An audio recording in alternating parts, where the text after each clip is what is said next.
this recording. Okay, so I think we should probably start off with the worst topic this week. Best and worst topic. Well, so Total Biscuit died, passed away from 3 years of cancer fighting. Four. Or I think it was 2014. UFC. I think it was 2014. It was right after Gamergate started, and he didn't. I think that the industry has lost somebody important. I think that the industry. Yeah, he announced that he had terminal cancer in October. That's when he announced it. Yeah. I don't want to sit there and I don't want to be mopey and stuff like that, but I'm just going to say I don't think that. It just feels bad. It feels bad, man. Yeah. It didn't. Even though he wasn't the best for us and stuff like that, he actually tried to. He accomplished a lot. There, I think that's what I'm trying to say, and I think he did a lot. I know that you don't agree and stuff like that. You were never really a fan, and some people may not be fans of him, but I think that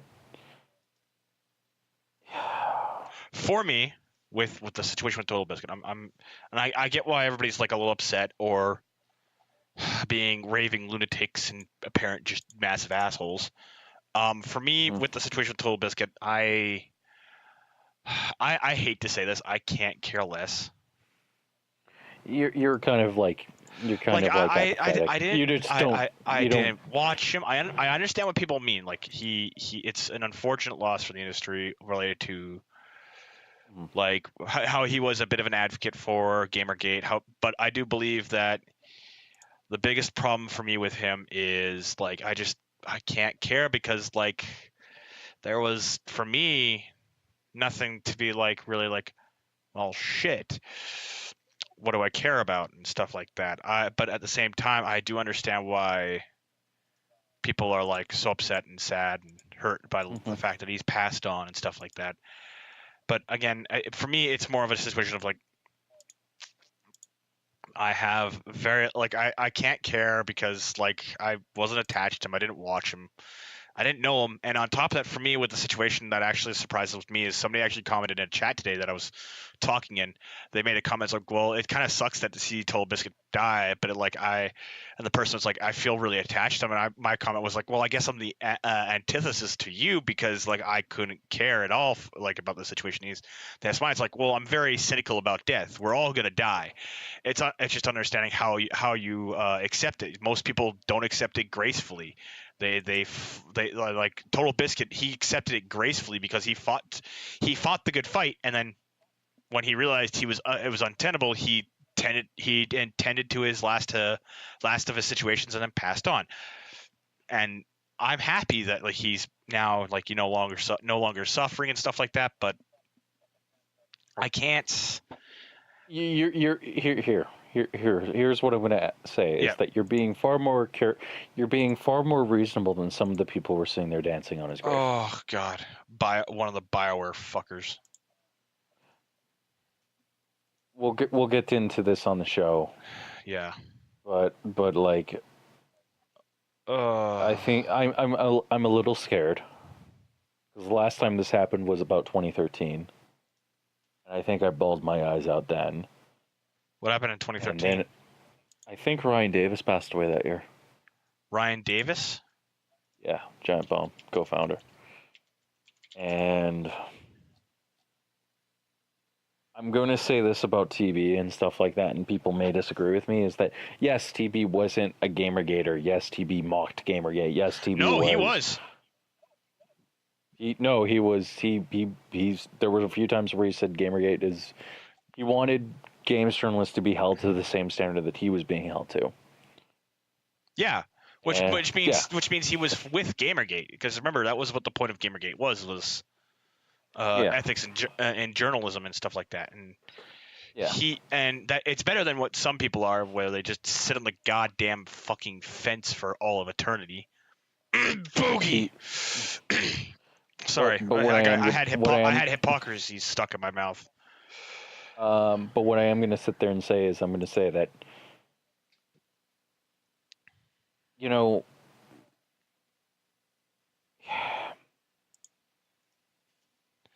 It's hard. he was a good man. He was He was a good man. he- He was a good man. And like, I'm scared that like these people don't understand that, sometimes taking a second, seeing eye to eye with somebody is a lot harder than it seems. Than it is on paper. It's a lot harder, especially when you don't agree with that person 100% of the time. It's super stupid and hard to like live with people. It's hard to understand, like, and make compromise and stuff like that. It's hard, but like that doesn't give you like he was modest. He was you could tell that he cared about the industry and stuff like that, and he cared. yeah. I'm worried because, like, the last time this happened was around 2013 with Ryan Davis's death, and the industry didn't recover then very well. It didn't go better. It kind of like fell back a little bit into a dark time. And I'm more worried about that happening again. Yeah. And because, like, I hate being right, but you know what? Like, you could see Gamergate coming a mile away. Yeah. Josh, what's your opinion on this? Yeah. Just sucks he's gone. I mean, I did like the content coming out from him and stuff like that, and well, what like I don't know, just it sucks, and I guess I kind of hope someone like can pick up the mantle somewhat, or at least several other people can pick up the mantle those somehow. are huge shoes that I don't want to see somebody try to fill. Oh man, I pity the person who tries to fill those. It's going to be a long time. I'm gonna say at least like, at the very least, like at least a couple of years before somebody actually can like effectively fill that up. Hello, Charlie. But like for me, with the situation with Total Biscuit, it's unfortunate, it's sad, it's painful to see, but like he's in a better place now. He's no longer suffering, and that's the best way I can put it for this situation. And yeah. Anyways, let's start the show. Yep.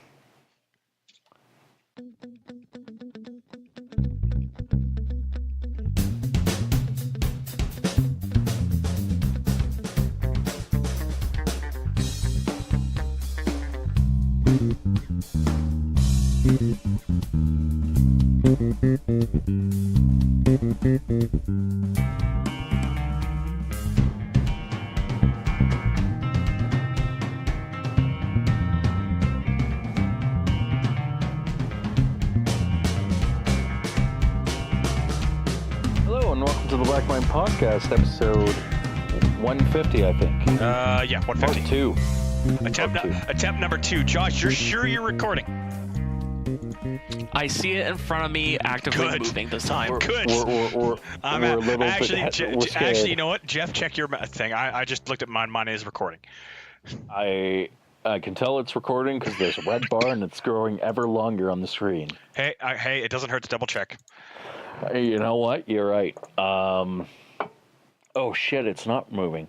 I'm joking. Hello, my name is Jeff. That was Allan. Josh is also here.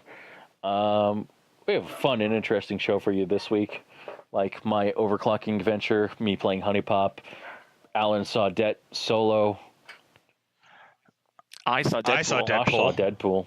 Everyone saw Deadpool except for me. We can't talk about it because you didn't fucking see it, you dumb motherfucker. God damn it! Like, you should have gone today. It worked. Well, what time did you get off? Like, what time? Oh, well, no. If you got off at 10, then you would have started like noon. Yeah. Fuck. Or well, you would have started at 8, at 2. That means at the earliest. Yeah. Oh, you need to see this. You need to like. You know what? Are you working tomorrow? Yes. What time are you working till? 7. 7. Go see it after. Yeah. No, like legit. Go see that movie. It's fucking great. It deserves your money. Okay. Also, I have a bit of a rant about fucking Battlefield 5. I want nothing to do with this game, but we're going to talk about it later. Josh has, I think, at least one topic about... I think I do. I have to look. It's definitely not about that picture I put in the freaking chat. Don't you fuck. No, stop. Cease and desist, you motherfucker. I hate you. I won't lie. So last night when we're starting to record, we're getting ready to record, we're talking about Total Biscuit, and like Josh puts this fucking picture in a chat of 2 astronauts with their pants down, with their penis docking to each other. And the thing is, it's like here's a storyboard panel I pitched to actual executives at a real television network, and I'm just like, motherfucker, I want nothing to do with you anymore. I was done. A, you're winding down, and B, it was like, oh, it's a perfect time to post it. No, it was a beautiful time. No. Yeah, it was. It was perfect. Man, it was the best time. I nearly, I was like, I'm going to find fucking... There are worse things in the world. You can always find worse things in the world. I mean, you could always find that gif of that anime chick dying in horrific ways. Yeah. Like, really fucking horrific ways. Is that the one where like she falls down the stairs and gets stabbed by her umbrella and stuff like that? And there's one I remember seeing, and it was like, it starts out like this anime chick and this giant brown look like a portal, and you go, what's up? It's like, it looks super techie, and you go, what's up with this? And it turns out, no, she's just gonna take off her skin and rip her organs out, and you're like, what the fuck is going on? Mm-hmm. That's fucked up. It's really fucked, and sometimes you just see it just on the internet sometimes, and you're like, why does this exist? And it's a GIF. So it's like, yeah, anyone can post this freaking garbage. It's like, it's fucking horrifying. Oh, everything. Freaking when I first saw it, I was like, why did someone make this, and why did they even make this? Like, why? Yeah. Surprise. The world's a fucked up place.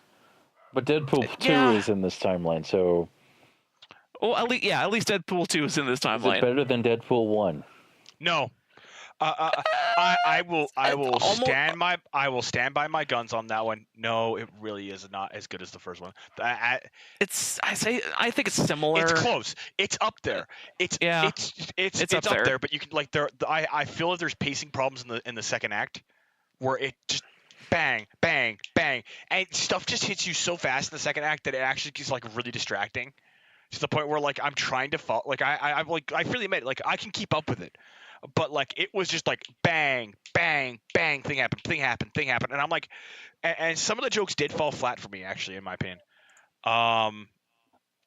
Like people would laugh in the room, but like I couldn't laugh at one of this, like a few of those things, like all of the situation with Task Force X happening, and I'm just like, oh, it was like Task Force X is the best thing about that movie, but at the same time, it has some of like the bad parts about it. I loved Colossus. I loved the character that fucking came out of fucking left field, and I'm so happy he's in the movie. I didn't like the kid. Yeah, the kid could have been better, but at the same time, it's like any kid actor, unless you find like the unicorn in the freaking rough. The unicorn in the freaking rough? Do you mean the diamond in the rough? The unicorn in the rough of fucking bullshit. Yeah, I guess. Yeah, because like every kid actor is technically not the best actor unless you find that one kid. But it's not going to happen. But like at the same time, it's like the kid was fine. It could be a little better, but fine. My complaint about him was how he was handled. Like, it's not that I didn't like him. My problem with him was how he was. Like, my big problem with him is his jokes just fucking went not the best. on, and they just fell flat. There's a few of them that are like, oh, come on, you've written these jokes for this kid? Like, I mean, to be fair, I think it fits the kid perfectly because it feels like this is a kid that is trying to fit in and he doesn't. No, it fits in perfectly for him. But the thing is the joke was funny. Was witty the first time, and I giggled or I chuckled. The second time wasn't so much.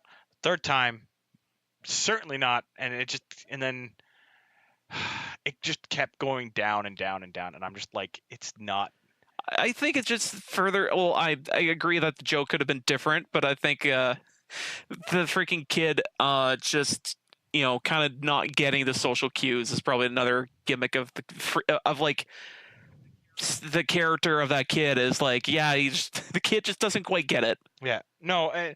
So he thinks this shit's cool, but it's like, oh god, you're saying Frenchie shit right now. You think he's this is like from the same movie franchise that had Negasonic Teenage Warhead, right? Yes, but no. Is that the reason? She's fantastic in this movie. She's like, damn boy, like damn director. That's a fucking great character. She really, she really is just a perfect character for this series. Is this disappointing because of her greatness in this movie, or is it disappointing because of something else? It's more that, again, that's not the kid we're talking about in this movie. We're talking about another character. He's another kid about her age. Well, it's like the main plot of the story, and he's supposed to be like he's supposed to be like a punchline character, kind of. But he's just so bad at it. And I don't think it's the actor's fault. I just feel like his lines are written like really badly, for the most part. Like, again, the one joke that you essentially laid off with him when you get to the fucking second act, where like, okay, the plot is rolling. We now know we know what the main characters are, and now we're getting the point of the story just here at this point when, like the scene with the jail, the prison pocket. Mm-hmm. And that for me kind of fell flat. Like, it was clever, it was witty, it was the first time, but again, it just kept coming up. And I was just like, I mean, every time you see the pen, it's like, I don't want to see this pen. I don't want to know where it came from. Like, every time I saw the pen, I was like, I am reminded of a bad joke. And again, I'm not nitpicking on this movie. Like, I'm. It's. I don't know, you kind of are. No, I'm not. Like, nitpicking is like you can see that Ryan Reynolds is not in proper costume in this point and da da da. No, that's nitpicking. Me complaining about, like, I don't feel like that joke worked is me more like, well, okay, this joke didn't work for me. Like, the movie was good. It was fun. I really strongly recommend people go see it. I will say that Deadpool 1 is better. I don't know. I like Deadpool 2 for the fact that Domino is used as like a side character in the film. Oh, she's great. She's real good. Oh my god, I love her fucking jokes. Like, I love how she's just introduced in, like, when they're forming Task Force X-Force or X-Force. And, like, she's just, like, fantastic. I'm like, this is a great character. I just like how they're forming the team and she's doing all of her acts of action and stuff like that.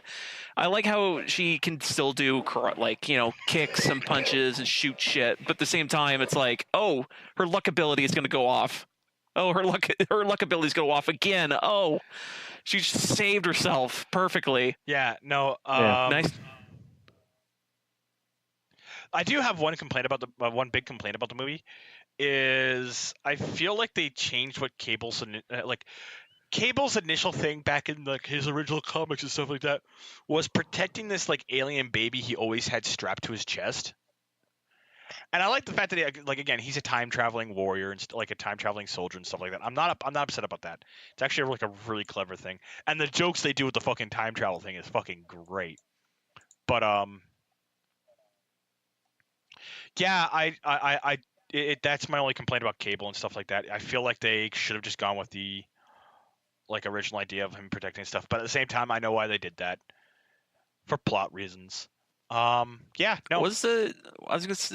Was the original Cable supposed to protect something in his chest? Yeah, it was something that was strapped to his chest. It was a robot It or was an alien baby. Yeah, an alien baby, I think. Oh, and really? It's supposed to grow up to be like the next like the big thing that would save the world. So like, but yeah, like I get why they changed it because like, well, how do we tie it into Deadpool then? Interesting. Well, I mean, they could bring back the space baby again in like the third film. If they do a third film, I'm very worried for this series. I did have a buddy who was like, "Could you imagine them putting Deadpool in the MCU?" And I'm like, "No, I can't because he's fucking R-rated. Disney would never let that happen." I would be like, I would love to see them try, but at the same time, I don't want to see them try. Man, it's as one YouTuber I watched put it when he was talking about like Star Wars and stuff like that.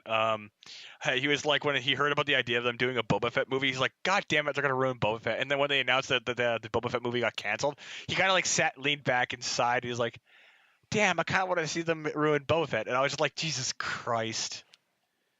What the worst? What the fuck? It's like, man, I just want to see them like make the worst thing happen. Yeah. But no, yeah. I like the intro to the movie, and Jeff, you when you go see this movie tomorrow, because you're gonna go see this movie tomorrow. We're like, no matter what, I'm gonna send you a text at like 6 o'clock when you're just about an hour or so before getting off. I'm gonna say, go see the fucking movie. Go see the movie. Yeah, go see the movie. Sorry, I'm tired. I had a long day at work today. I'm just sitting around today, actually. But yeah. Anything else to add? I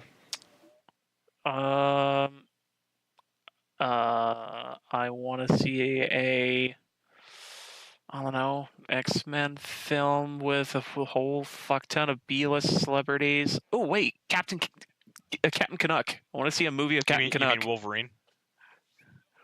No, Captain you mean Canuck. Wolverine. No, Captain Canuck. That's who that is. And Wolverine. No, but that's who that is. Captain Canuck is Wolverine. No. Fucking Captain Canuck got his superpowers from a fucking UFO being hit by its exhaust. What? Which character are you talking about? Look up Captain Canuck! I can't. I have a cat in my hands. I can't. I have a cat in my hand. That's the episode name. Like, legit, I can't. He's sleeping on both my hands. But seriously though, like Captain Canuck was an indie comic from 90s or maybe in like the war times or whatever. You just said indie comic. I think it's indie. So in other words, a character that is in no way related to Marvel. But the thing is, eventually got absorbed into Marvel because who would not absorb Captain Canuck? A lot of people. You know what? I'm gonna look this up. He just jumped off my hands. Captain. I have to re-rig an entire character again. Captain Canuck.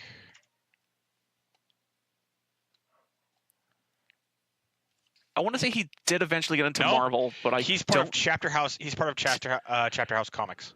Oh, yeah. So okay, I'm confusing him with something else. Then. I assume you're referring to him as Captain Canuck Marvel. Captain Canuck.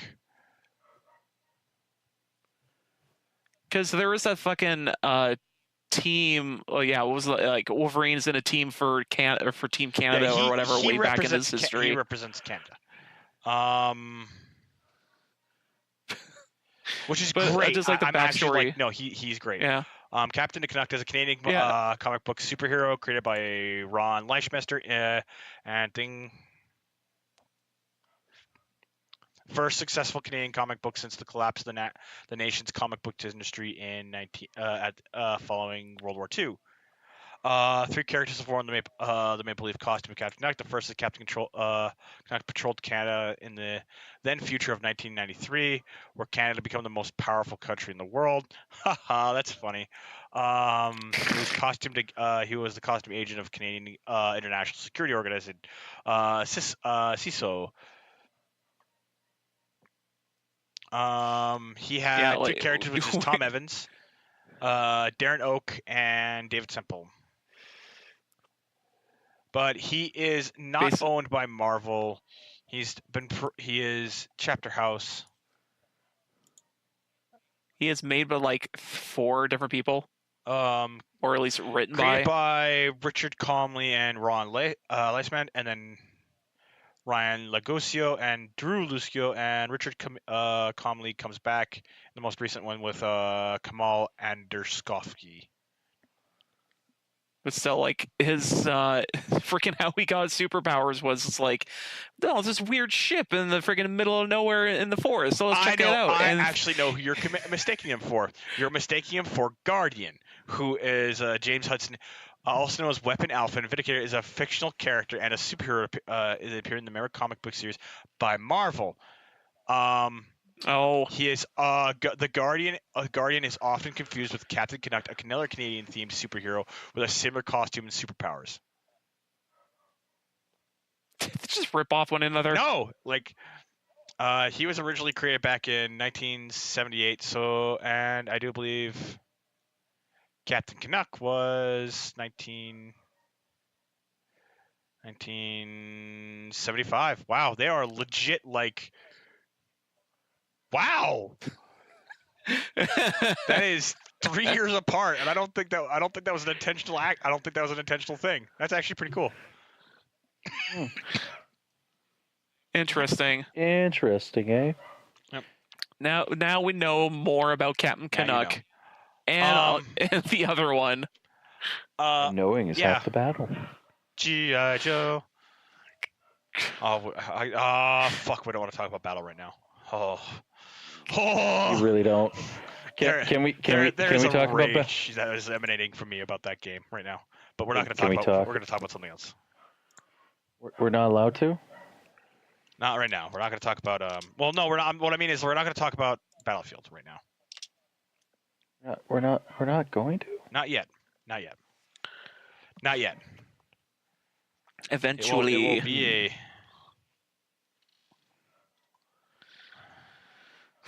When it comes, it will be thorough and cleansing, with no mercy given upon anyone.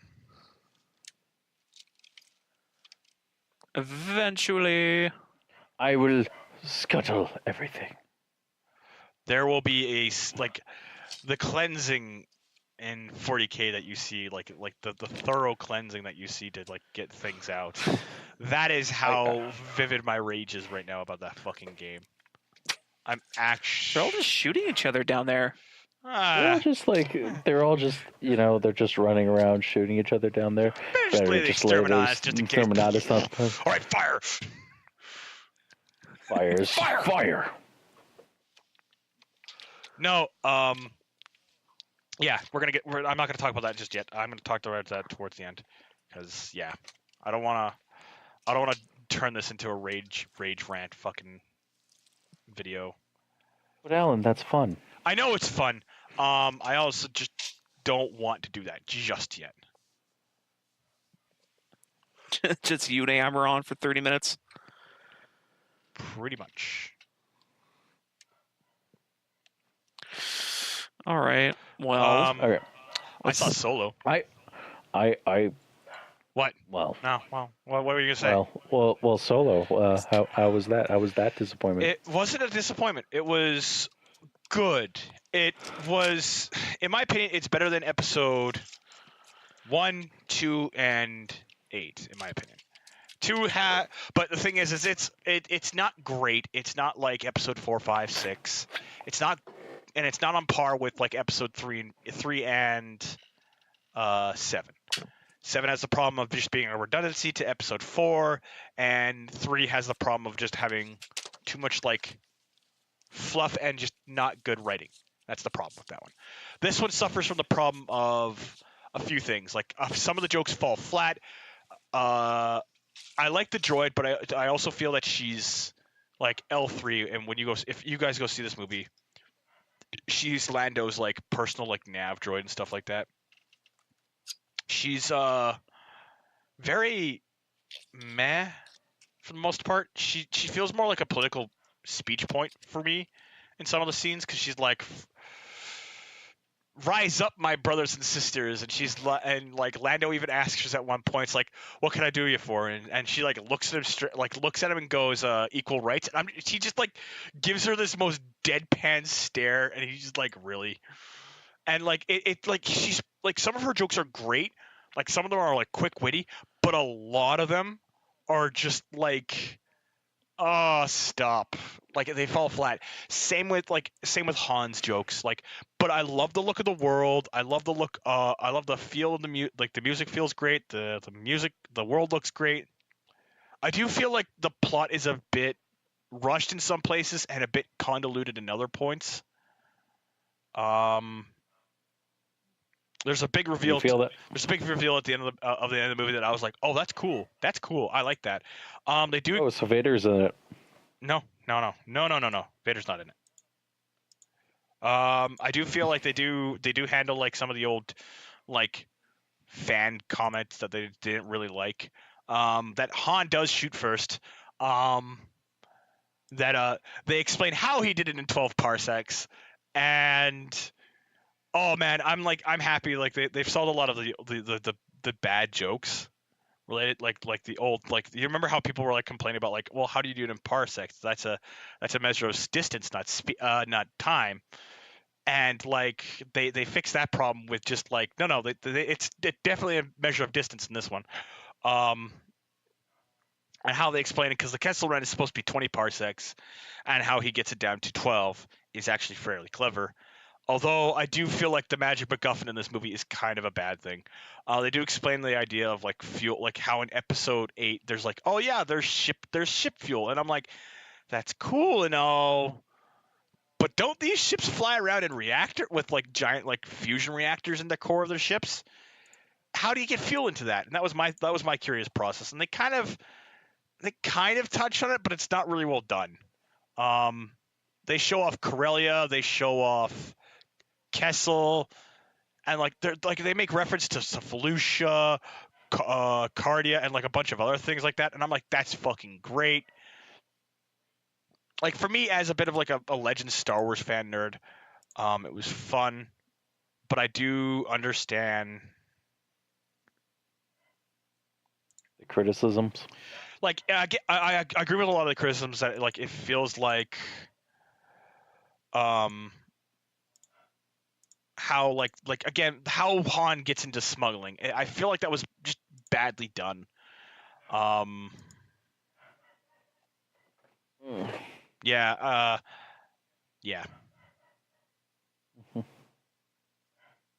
That sounds like you enjoyed it. So I did. I have two movies I have to go see. Although I will give the warning of going with low expectations. That will make the movie better.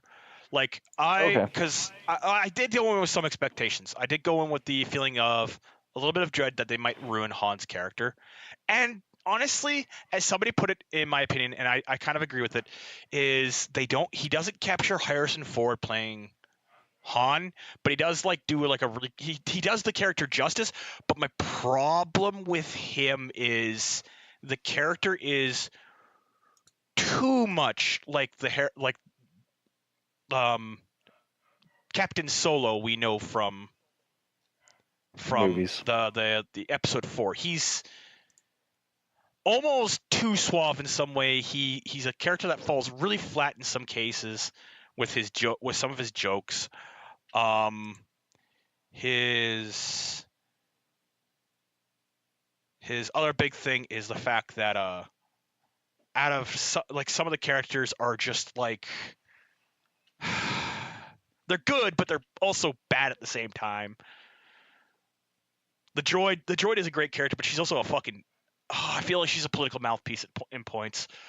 But yeah, no, but like again, it's a good movie. It's just not like for me. It'd be like a 6 or 7 out of 10. I would say it's like I would probably not go back and see it again in theaters. I'd probably watch it once when it comes out on DVD, maybe twice, just for like how quick it was. I really wish that I do agree with how somebody once put it that I wish the Kessel Run wasn't showed in the trailers. And I do agree with him on that because like it kind of ruins a bit of that like mystique. I wish it was more like the heist scenes and stuff like that, but I'm okay with how they did it. I do have a complaint about a scene that I can't discuss until the movie comes out on DVD, and I'm actually a little upset because like it's critical. It's a cool scene. It's a really great scene, and it's like fantastically done and shot. But at the same time, physics. Same time, there's physics in the world. Yeah, I won't talk about it here. I'll talk about it after the podcast, so you guys know what I'm knowing about. Oh, okay. Yeah.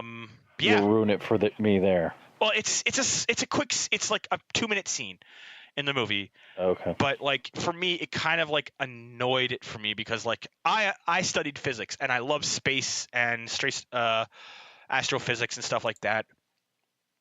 But like it just bothered me a bit, and I'm like, it's a good scene because it's very well shot.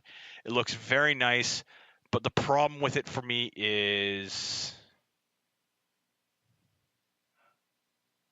how it feels a little underused. Just yeah, that makes sense. Anyways, should we move on to Jeff's overclocking adventure with Ryzen? Go for it. I want to hear this bullshit. Okay, so I recently built a new machine for the server, and that was my main screaming fest last podcast was me complaining about how Corsair's pump failed epically. So I got that working finally. I'm going to team view into it, and I overclocked the fuck out of the machine. Oh, it's not running. Jesus Christ, I gotta figure out how to get this thing to turn on by itself. And off by itself. I think I'm just gonna disable one of the features on it. So basically what this thing does is this just a server for a computer. Well, I was able to get the Ryzen processor to overclock to 3.8 gigahertz, 3.8.75 gigahertz. So it's clocked very fast, so it's running basically at 3.9 gigahertz. And let me tell you, man, overclocking is fun. It is. Are you suffering because of that? No. No, he just has a better heater in his room now. Yeah. It's my processor is sitting at a whopping. Hold on, I gotta check some things. Switch users and delete some things. No, it actually like cools the machine down and stuff like that. Right now, we're using about 1% of the processor's power, and it is about 24 degrees. Oh, that's actually not so bad. Yeah, right? So, like, the thing that I found really enjoyable was being able to make the thing, like, just, like, do whatever the fuck I wanted it to do. Basically, automatically. So, like, and, like, because I can make it do whatever the fuck I want it to do, like, basically what I do is I just have the machine basically, like go to sleep automatically at 12 o'clock at night. So if anyone uses it, just goes to sleep. And then what I'm going to try and do is I'm going to try to get it to wake on LAN via port forwarding. So that way then when Josh like logs in on it, he can like port forward stuff into it, and then it will go to sleep at 12 o'clock at night. That way then it's not running all the time. But like, yeah, it's running at like a very good gigahertz. I'll check Link right now. So Link says it's running at 23 degrees Celsius at 3% load. So that's pretty good. So, yeah, I like it. So, that's my opinion. Again, at the same time, like when you initially were planning this and all that stuff, I kind of looked at the situation. I was like, that's actually really cool. And then I heard you talking about it yesterday for a couple minutes. And so you did not seem all that excited about it anymore.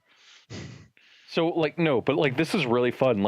It's really fun, and it's really fun watching the numbers go higher in Cinebench. Yep.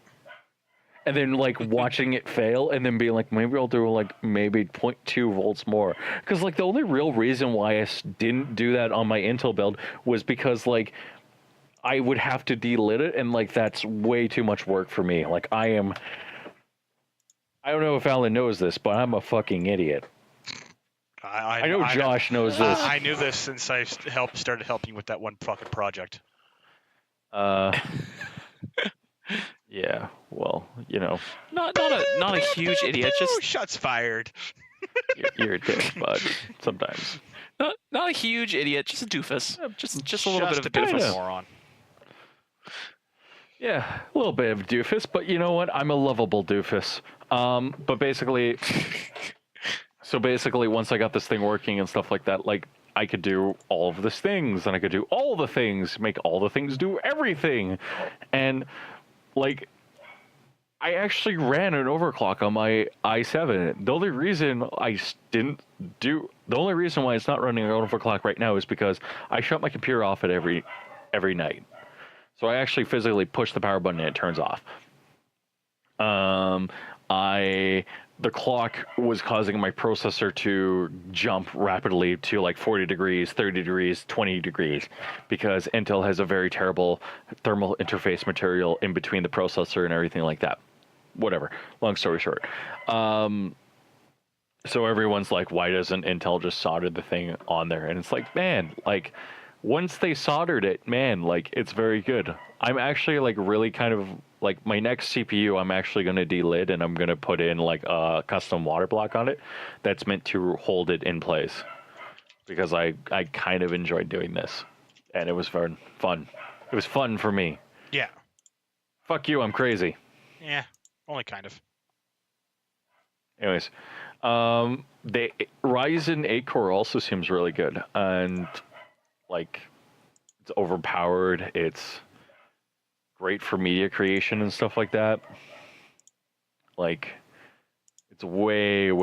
it's a lot of power for what we need, and I'm kind of excited about that as well.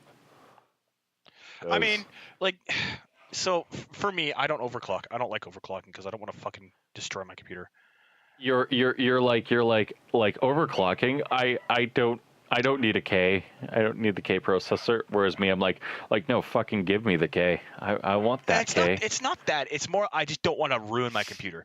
I've noticed that a lot of people because your computer starts heating up a lot with I'm gonna do X and X, and you're kind of sitting there going, why though? You're gonna ruin your computer that way, aren't you? And a lot of people actually do straight up ruin their computers just from fucking overclocking. The motherboard goes to shit, and then their graphics card is going, and some of their other a lot of their RAM starts to crash too. I've noticed that because your computer heats up, and it's not a slow heat up either. It's actually no, that's a really bad heat up. It's your MOSFETs that are heating up. Yeah. So the thing that actually sends power to the CPU and stuff like that begins to heat up, yes. But the reason for that is when you're pushing a wattage of, what is it, 16, if you put 1.3 volts to the processor and stuff like that and go above that, what ends up happening is your MOSFETs begin to heat up. And then what also you have to worry about is your capacitors also heating up. Your capacitors can last about 2,000 hours at 105 degrees Celsius. Oh, yeah. Anything below that is fine. But it's when you hit the 1,005 that you begin to eat away at that time. So, for me, overclocking, getting a hardcore overclocking board is, not recommended unless you're doing it because you're spending way too much money. But I don't listen to my own advice because I'm a fucking idiot. but like getting a hardcore overclocking and stuff like that, that's the only way that you can guarantee yourself that you're getting an 8-phase. Yeah. And then you're getting a motherboard that lasts 10 years. Because you're getting an 8-phase power supply, you're getting 8-phase MOSFETs and stuff like that, and you can run something like an 8-core or 6-core or something like that, right? Yeah. And that, I think, and that's the thing is, like, if you want to do this, get the proper gear. Yeah. Sit down, do your research, like all that stuff. And I agree. Yeah. My problem with the idea of overclocking is for me, with the situation with overclocking, it's more like I don't see a point for me for it because like overclocking to me, it just seems like an unnecessary risk related to fucking. Oh, it completely is. Yeah. Oh, no, you're 100% correct. It's a complete and over. You're under exaggerating it, man. It is a complete and total useless risk that like really you shouldn't be taking. But you know what? Like, I own the component, like, and stuff like that. So like at the end of the day, if it blows, it's my fault. Yeah. I should be the one held responsible for my mistake. And I don't understand people's response to that. Like, I don't understand, like, the thing I don't understand is, like, Intel has this really restrictive view of, like, you can only overclock on certain processors. And then they do something asinine and, like, oh, well, you're not allowed to overclock on the Ks anymore because if you do, the thermal interface material will actively fight you tooth and nail. And that's the thing I'm saying is, like, you know, like, letting people make those mistakes isn't the worst thing in the world. And it brings interest to computing in general and stuff like that. I get where you're completely coming from, and I think you're completely right, though. Because what you're saying basically is you're saying that, like, it's not worth the risk. And to that response, I'm going to sit here and say this, is like, no, it's absolutely not. You're doing this because this is a dick measuring contest. So that's what I'm going to sit there and say. Speaking of Ryzen, though, there's news of Intel maybe releasing an 8-core CPU. So, yay, I guess. Woohoo. Yeah. It took them long enough.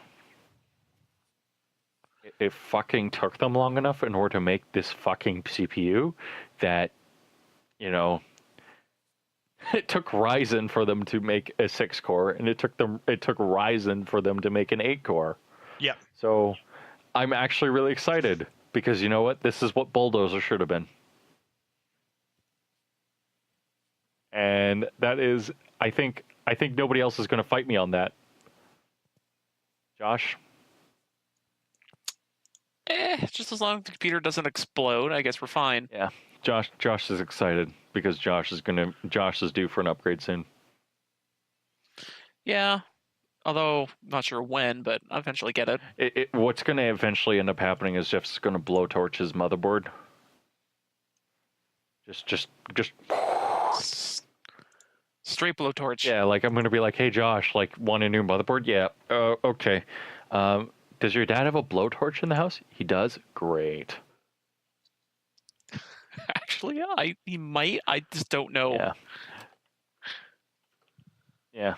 Anyways, should we move on? Something else? Should we let Allan rant, or Josh, do you have a topic you want to talk about? I want to see Josh talk about something else before I do that. I don't really have much other. Oh, you know what? Steam thing happened, and they have what's the spring clean. And basically, it's just an initiative of like, hey, we noticed like a lot of you have like 500 or more games on your Steam account that never looked at twice. Why don't we just have an event around that? And then it was like, yeah, that's cool.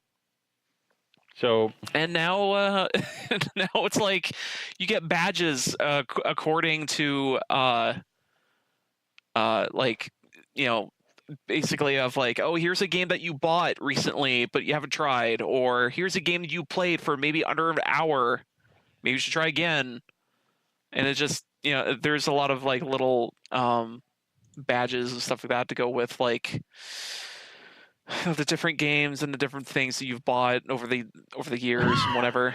This is gaming. This is PC gaming in a nutshell. Yeah, this is how big your Steam catalog can get. I don't know. Right now, I'm like looking at Speed Clean. Several games are available for free to play. Picked up a couple for you to try, and it's like Tyranny, which I'm actually thinking about buying. Yeah. Well, that's the thing. Yeah. So this there's the back catalog one. There's the I have to look at it again. There's the back catalog, the speed cleaning one, and there's also the spin cycle. Yeah. There's also there's the projects of like each one of them is a different project of like a different genre of like here's one that here's your first ever game you got on your Steam account. You want to know what mine was? What? Pagel Knights. I wanted apparently Pagel Knights was one of the first ones. How do you Jeez, okay, so now I actually have to look and see. So like how can you tell that? Yeah. I'm pretty sure I know which one it is. I thought for sure it would be Half-Life, but I was like, nope, I wasn't that early. No, you know what? No, you know what it is? Because I installed it on my account, and then it wouldn't let me buy anything. It was either Team Fortress 2 or Left 4 Dead 2. Weird. Because I bought Left 4 Dead 2. I remember installing it on my computer, my dad's computer, and my dad freaking the fuck out because all I was doing was like playing this zombie shooter. And then he played it one round, freaked the fuck out, and then uninstalled Steam from the computer because apparently it was making his computer slower. Uh-huh. Yeah. Classic. I mean, sorta. Yeah. I can believe that. Like, honestly, I can actually believe that. Yeah. My dad's it's fun. So. But yeah, I kind of like this event. This is like more proactive than their last event. Mm-hmm. Yeah, pretty much. I actually kind of like, you know what? Now I kind of want to play some of these because it's like, I have like, oh man, I actually have like a bunch of games I have to play. I didn't play more than, oh my god, so it's like you can play Magica, I can play Chime, I can play Poker Night. Section 8, Jesus Christ. I'm actually looking at this game. I think, you know what, I'm going to play some games tonight. Pretty much. I have so much garbage I have to play. Yeah. The funny thing was one of them of like, hey, let's go back to the earliest games that you played and for one of your projects, and one of the games was Braid of like when the indie games were super hot at the time, and I was like, oh fuck yeah, let's go play some Braid, and I was like, oh shit, I forgot how good Braid is. Like, oh fuck, this game is amazing. It's funny because it recommended to me Borderlands 2 for like speed clean, and it's like, and then Spin Cycle, it's like, hey, play Unreal Tournament Shrine or something like that. I'll play some UT tonight if you want to. I don't know. Maybe I'll just play PUBG. I don't know. Jeff playing PUBG? What heresy is this? Fuck you. It's a good game. It really isn't. Look, man. It's okay game. Look, man. It's an okay game at best. Look, man. At best. I killed a worm god, and I feel nothing. Oh, yeah, that's right. You played Destiny. I remember us having this conversation last night. Fucking goddamn it, Josh. Yes. I'm gonna fucking shit on you for that for like the next 2 weeks, dude. Like, that's gonna be a fucking I like how you hard... say Josh. I like how you say Josh. Yeah, it's totally my fault. It was your fault. I mean, how is it Josh's fault? No, we're talking about the recording. Like how I said. I remember us having this conversation last night. Josh. To be fair, we didn't even like check at all beforehand and see if everyone was actively recording like we usually do. No, we don't know. No. The thing we normally do is the moment we get into chat, normally we start it up, or if we declare, or we declare as we're about to like do the sync, we are like, is everybody recording? That's what we do. Last night we were all in there. We were all tired. I will freely admit we were tired, exhausted. We just didn't like. We really wanted to get that one over with real quick, and nobody checked. But the thing is, I have a triple monitor setup. I make sure mine starts recording. I look at it for about 5 seconds and then I minimize it, and I don't go back to it until we finish the podcast. I know for a fact that Jeff tends to. I know Jeff has, I think, what, 2 monitors now? Or one. You only have one? I thought you had 2. I am just really that good at Well, okay. But yeah, no. Like Jeff, I know for a fact is like when he starts recording, he is. You are incredibly vocal about the fact that you're like, I'm starting to record, and stuff like that. I'm recording right now, bitch. Yeah, you are, and it's like, I know for a fact that usually when you jump into chat, you usually start recording immediately when somebody else jumps in too. Josh, I really do hate to say this, you are kind of like the weakest link does, because you don't start recording until you absolutely have to. And I'm not wrong. For the most part, yeah. And that's the frustrating part about it too. Is like no, you're wrong, because there are moments where I'll come in and Josh is like already recording. That thing is because again, absolutely remote. Like again, it's the moments that he's like, I have to absolutely start recording. That's when he starts recording. It's not when we say Josh start recording. It's when he starts recording. Yeah. That's a good point. Because whenever we get into a good juicy conversation about some dumb bullshit, I'm like, wait, hold on. Content. And no one else just fucking. And everyone's just like, no, this is not content. What are you talking about? I'm like, yeah, it is. Hit your goddamn buttons. Yeah. But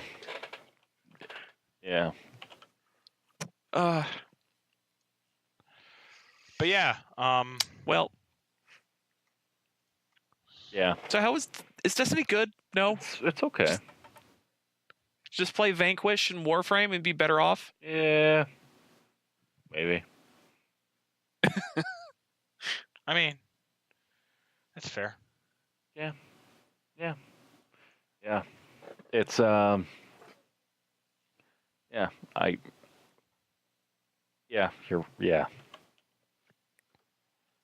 So okay, tell us what happened with this fucking It's so Warband basically goes into the biggest letdown from Destiny 1, where you activate a Warmind, which is basically an interplanetary defense system that is meant to wipe the fuck out of anything that attacks humanity. That's Warmind. So Warmind basically, the Warmind DLC is basically like the Warminds being attacked. So then you get all of the cool Warmind things, like Rasputin, giving you a weapon that basically is a weapon of mass destruction called the Valkyrie. You get new events, you get meet a new character who ties into the Stranger, which ties into Destiny 1, who is a very big deal. But basically, what it is basically the Hive want to kill Rasputin. Yeah. And so they have a heretic who basically, heretic gods, so the heretics are like, hey, let's go kill Rasputin. And Nanny happens, and shenanigans happen, and all of a sudden, basically, Rasputin activates. And then you kill a worm god. And then you create a powerful Valkyrie. I don't know anymore.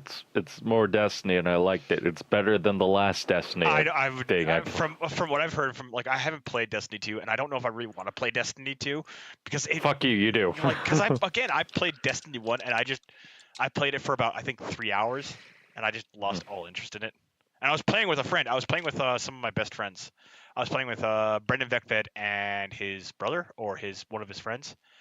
And I commented after, I'm like, I can't get into this game. He's like, why that? It's like, what story is there? He's like, well, you just got to go online. I'm like, Brendan, what story is there in the game? And he just like stopped. He's like, oh, I see what you mean. It's like, it's not that I don't like looking for a story and stuff like that. I just don't appreciate like. You're right. It's just mediocre. It's like, okay. I have no time to explain. Mm-hmm. Well, I have no time to explain. To explain what am I explaining my time for explaining I'm out. Yeah. And you as a character go, please come back. I want some explanation. Fuck. Basically what it is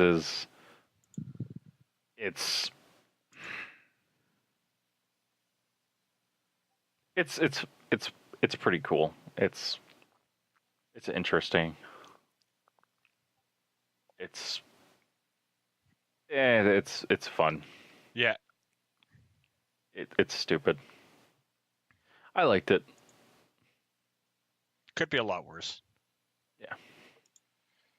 Then again, I do know that a game that I have never been incredibly disappointed with was Mm-hmm. oh fuck, I can't remember the name of it now because like it disappointed me that much. Fuck, it'll come to me like when I'll wake up at like 3 a.m. and go, that was the name of the thing, and I'll pass back out. I've done that 5 times already, like just from this fucking podcast. You're like in bed, ready to fall asleep. You're just getting into the REM state, and then you just, whoosh, that was the thing, and then back in the. You just whip yourself back up, and you're like, that was the thing, and then immediately fall back asleep. I do know that like again with me with Destiny, it's an okay game. I don't. It's not that I don't. Okay, I have 2 problems with RPG shooters. If they are too RPG, they fall flat because they don't have like the action orientation like shooters. If they are too if they're too shooty like, they don't have enough like development process, and it's more based on like the player skill, which is not good.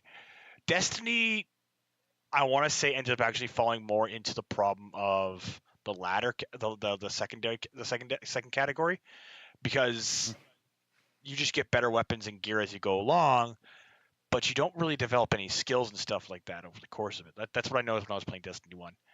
And I noticed that like I don't think they changed much between Destiny 1 and 2 with that process. And I think that's where it falls flat and fails, is because of that situation. Yeah.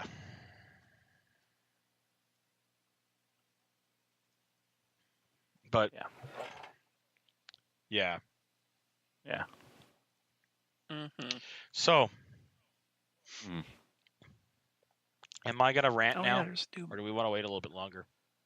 I played Honeycam Simulator because I needed a game that I could do modeling in, and that was the only game I could think of that allowed me to do that.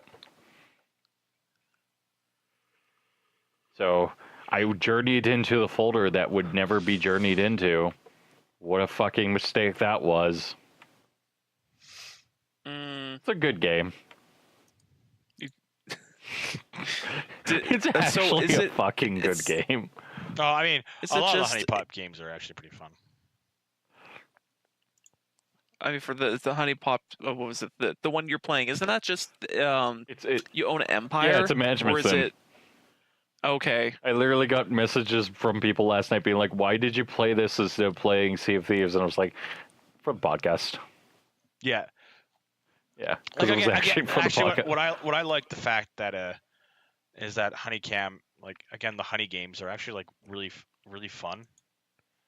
They're okay. They're like they're puzzle games, and like you learn stuff like that. Like it's like they're quick, fun little games and stuff like that. So yeah. Yeah, they're okay.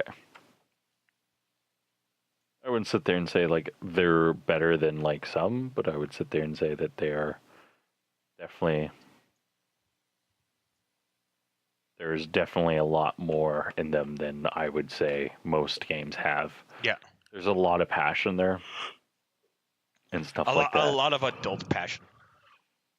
Yes.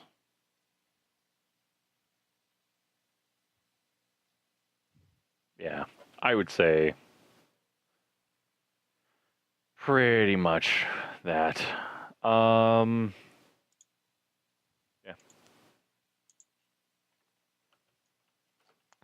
Am I gonna start my little rant now? Yeah, you should. I guess. All right. So it's gonna be fun because me and Josh, what game are you playing tonight? So I'm first gonna find my charger, then I'm gonna whip out my DS because I know there's like trillion of games on that I haven't played. All right. Jeff, what game are you playing tonight? I'm playing Maya. Okay. I'm playing Re-Rig in Maya. Are we ready? Are you ready? Oh, that's a DLC you have to buy, Yeah, right? that's No, DLC. that's not just DLC you have to buy. That's DLC you have to buy and then wait for day 2 patch to make it work. And even then, it doesn't guarantee it work. Yeah. Okay, are we ready? Allan knows. Okay. Rant time about fucking Battlefield 1 and 5. So, when Battlefield 1 was initially announced, I was a little hyped because I'm like, hey, I'm getting a World War thing. And I freely admit that, like, I was, like, sitting down looking at the situation with it, and it's like, no, we're going to have to update it so that we can actually make the game, like, interesting and fun to play online and stuff like that. And, you know what? I was okay, yeah, no, go for it. That makes sense. That is a valid excuse for that argument. I do also know that... my problem with it was that a lot of and then I actually played it and I just was very disinterested. The flight mechanics of the game and like the aerial combat were very boring. The tank campaign was just meh. The French soldier campaign could have been like really, really good, like a mutiny moment happening in fucking Verdun and stuff like that, and then it didn't. And the Italian campaign was just like a really quick boop boop, you're done. And I'm like, but you missed so much. But like I'm sitting there watching my dad play this game, and I thought to myself, like, I really don't like this game, mostly because like I think it fails in the fact that it tries to be like it uses World War One as a setting to tell a story, but it doesn't actually do anything really well with it. It doesn't earn. Yeah. That. It doesn't earn those things. It doesn't earn those things. And another thing is the fact that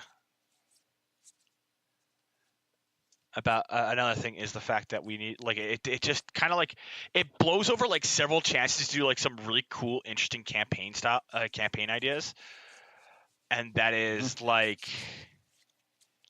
a trench raid in the middle of the night on like a night that has no moon out, and you've got like a pistol and a bayonet, and you have to cross no man's land with the chances of flares shooting up and spawning you and getting shot up and killed, or like an actual like underground like tulling operation where you're like going underground setting up the mines, and you end up running into a counter tunnel where you actually like fight fist to fist close quarters with rifles and bayonets again. Like there are really cool scenarios for this game, and they don't do anything with them, and like I feel really cheated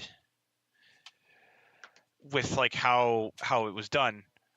And then this trailer came out, like, and I actually heard some arguments like, okay, no, this trailer, it's just a trailer. You have to read the articles. And I'm like, no. This trailer is a mess. This trailer is a horrible, horrible mess. You start off with following in a character who's this is supposed to be a squad of British troopers, squad of 4 British troopers. One of which actually is the only one of them actually looks like a British soldier. Only one of them. One is a big burly black guy who, yes, did fight in the war, but probably more for the French and the Americans and their own segregated regiments and battalions and divisions, because that's how that happened. Who is fucking looks like fucking Rambo. The next guy, and he has the fucking blue cowcum on his face, like how the Scots did. They also had the problem of the idea of the second character, who is also looks like Rambo, is a guy in a like military tank top shirt who has, again, blue cowcum spread over his face like the Scots do. And then the next character, and this is the one that actually gets a lot of people riled up, because what the fuck is this character? Is this petite fucking Cockney accent motherfucking woman who has a robotic arm that's running around using a fucking machine gun. And she like when she moves her hand, it's actually like moving, and we're like, what? This is no stop, and it doesn't stop there. Like the historical inaccuracies start happening like really quickly, where we see British tanks rushing up, and they run to get away from them instead of like running over to like maneuver with them. They don't. One of those tanks are dragging apparently a fully automatic Flak 88 anti-tank gun. Which what?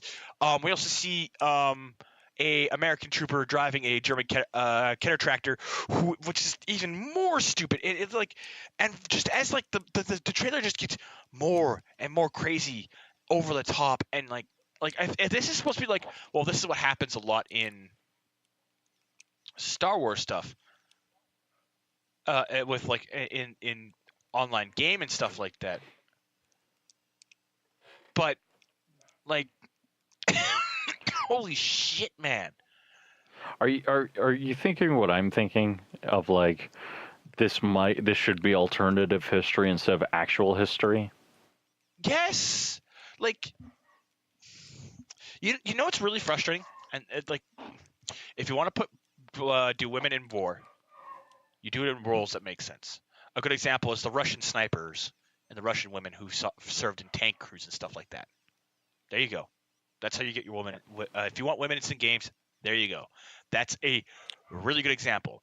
While I don't 100% agree with the idea of like communists getting fucking glory like they keep getting in the games and stuff like that, that is there's your way of doing it.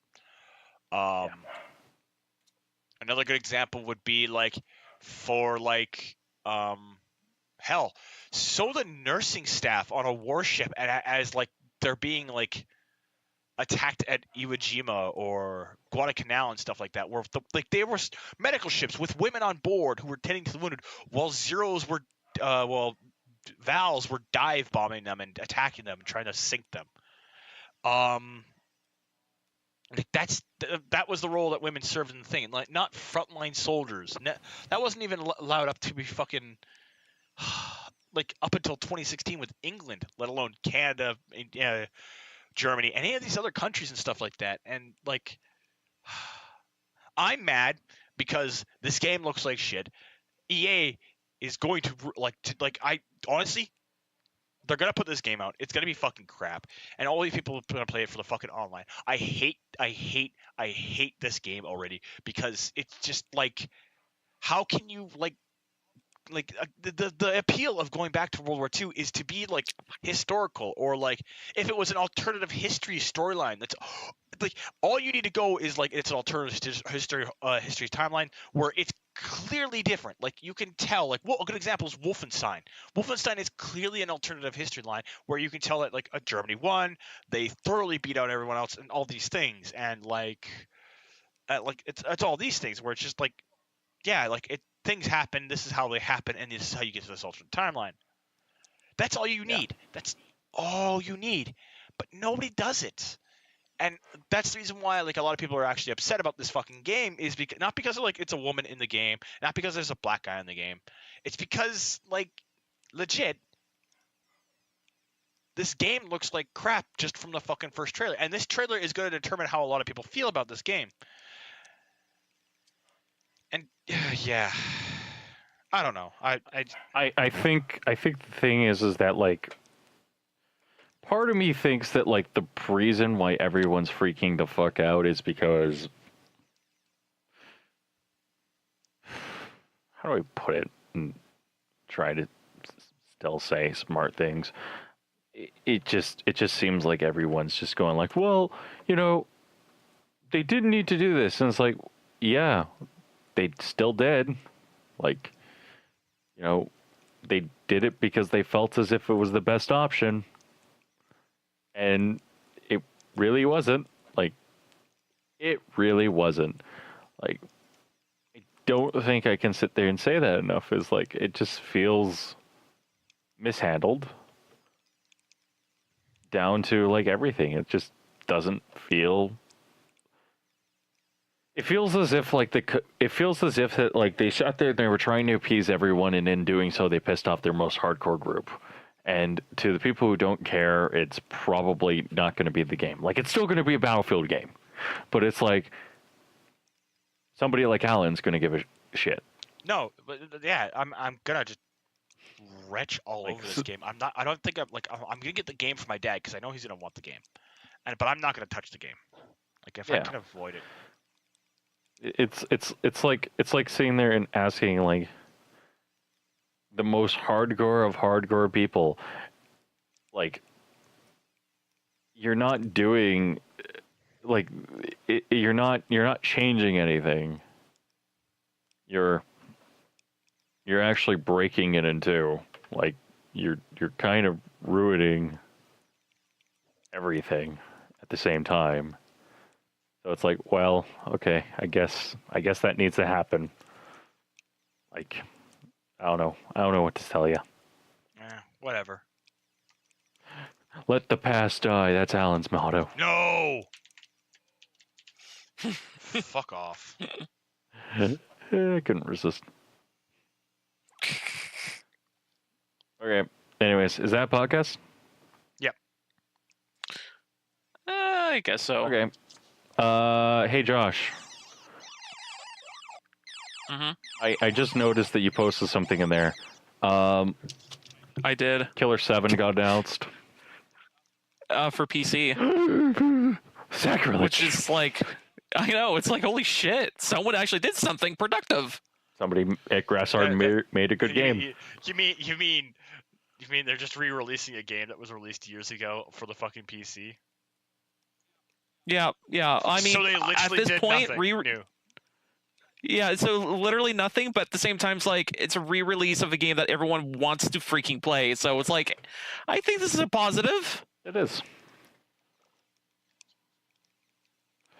I mean, it is Suda 51, so it's probably one of the best weird, fucked up games you could possibly play by Suda. I mean, they're just like, what is the mythological myth about Suda 51? Suda 51 is not actually a person, Allan. He's an alien? No, he's a clone. Oh, that makes sense. He has no soul. He was created by like the U.S. military government in order to infiltrate Japan in World War II. And basically what ended up happening was like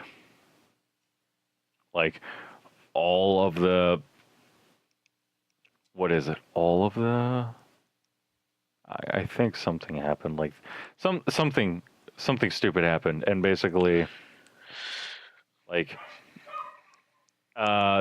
he basically was like the 51st clone created by the United States government. Yeah. So he's not the first clone. He's one of the many. No, he is the first clone. Perfect. He is the perfect clone. Josh. Anyways, thank you all for listening to Like My Podcast. I am going to take this dog out for a walk because he's barking very loud. I'm gonna go take a shower. Yeah. And thank you, Josh and Allan, for helping me out with this recording. You can listen to us every Thursday at blackmindgames.podbean.com. You can also listen to us on YouTube, because we're not going to get demonetized anytime soon, and also on other places as well, such as your favorite podcasting app. Anyways, have a good night, guys, and thank you for listening.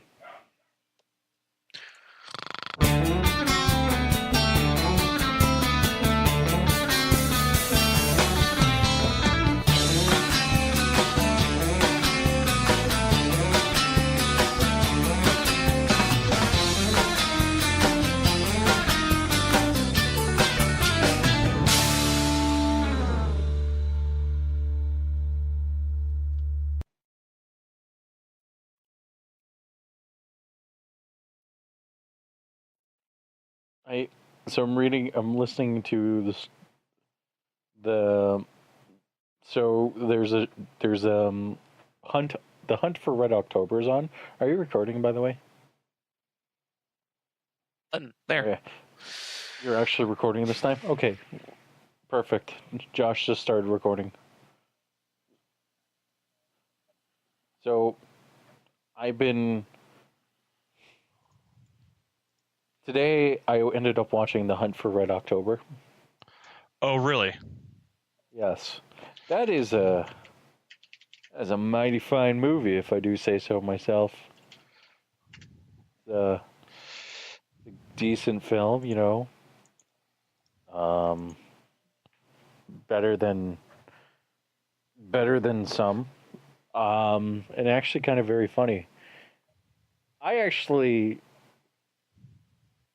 Everything about it I like, and then it kind of reminded me of the Project Arizona or Arosa. It's a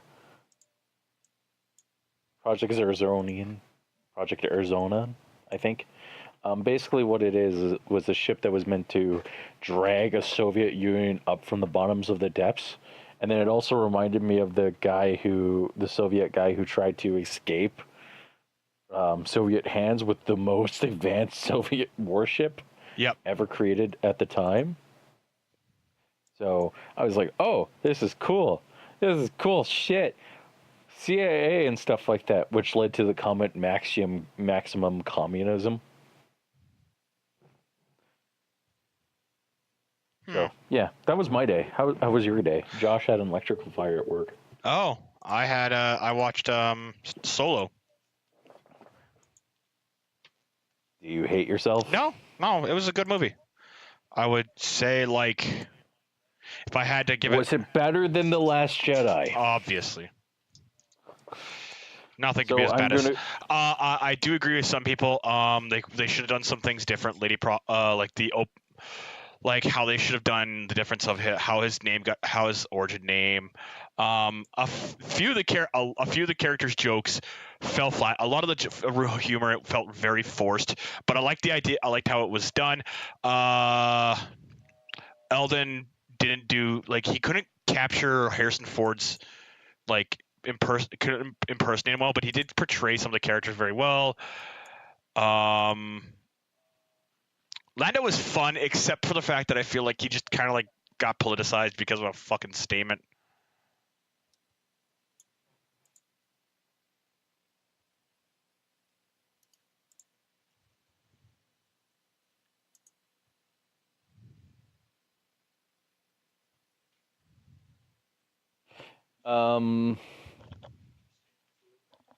Yeah. You starting up we should sync. laundry? What? Yep, I can. Sorry, I had to talk to my dad.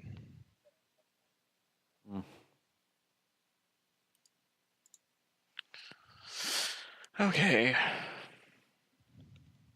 Should we sync and then get ready to go? Yeah, we can sync. Sync in 3, 2, 1.